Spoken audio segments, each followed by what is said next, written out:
Bihar Chief Minister Nitish Kumar met Rahul Gandhi at his Tughlaq Road residence in Delhi for the first time after his reunification with the Mahagathbandhan.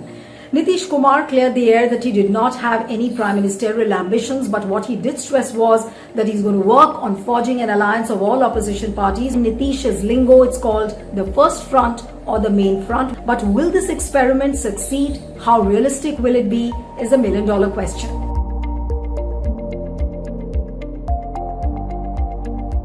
If you look at the Nitish and Rahul meeting from the point of view of optics, it was not Rahul who went to Nitish, but it was the other way around, putting Congress on the high table. After the JDU National Executive meeting was over yesterday, what did Nitish Kumar do? He came out and briefed the press and said that no front is possible without Congress and left coming together. And having said that, he left for Delhi on his mission opposition with a long to-do list. So Nitish Kumar is seen as working on the same experiment which Jai Prakash Narayan worked on in the 70s to bring together all the parties, and how Morarji Desai led that coalition.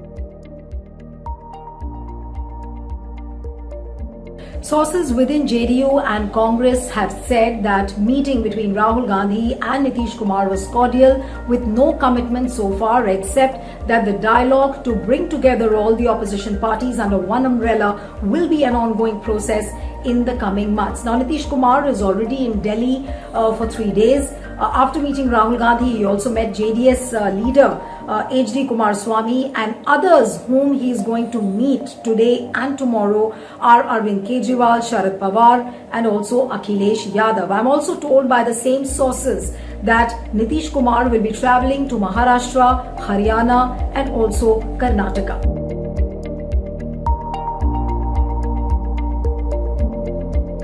It's important to mention as to what happened in the JDU National Executive meeting and why Nitish Kumar met Lalu Yadav after that meeting got over.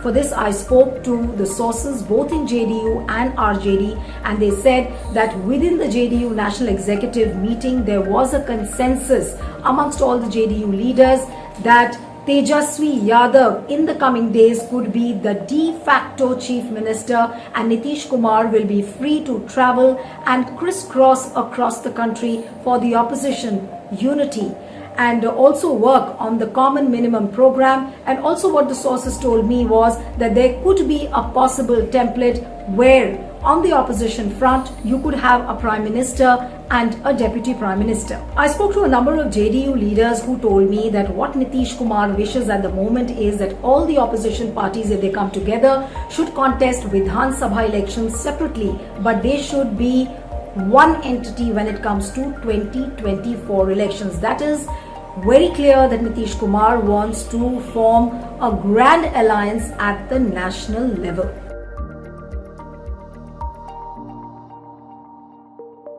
So what are the challenges when it comes to this grand alliance at the national level?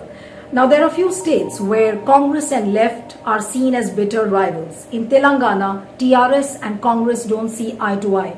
Aam Aadmi Party and Congress also seem to be very antithetical to each other. So can this bitter equation be translated into a bonhomie and unity at the national level is the big question, and this is exactly what Nitish Kumar wants to work on. Who's going to be the Prime Minister is that one question which is at the back of the mind of every big leader. But at the moment, it looks secondary because there are too many differences and there are too many egos. What happens to leaders like Sharad Pawar? What happens to leaders like Arvind Kejriwal? Can Mamta Banerjee put aside her differences and come into the fold on a common platform?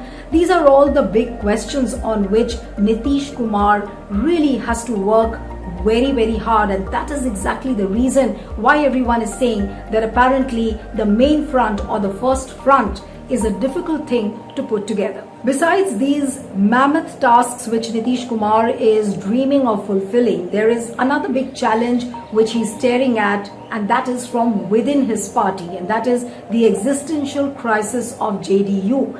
How will he protect and save his MLAs, given the fact how 7 out of 6 MLAs recently in Manipur got merged in BJP. So that's another spectre which is hanging like a sword. So Nitish Kumar is walking on a thin ice with prime ministerial ambitions and a larger role at the national level. But if you have heard the phrase that sometimes the bear gets you and sometimes you get at the bear, what is going to prove out to be true for Nitish Kumar, we do not know. But for now, as Rahul Gandhi embarks on the Bharat Jodo Yatra, Nitish clearly is on an opposition Jodo Yatra.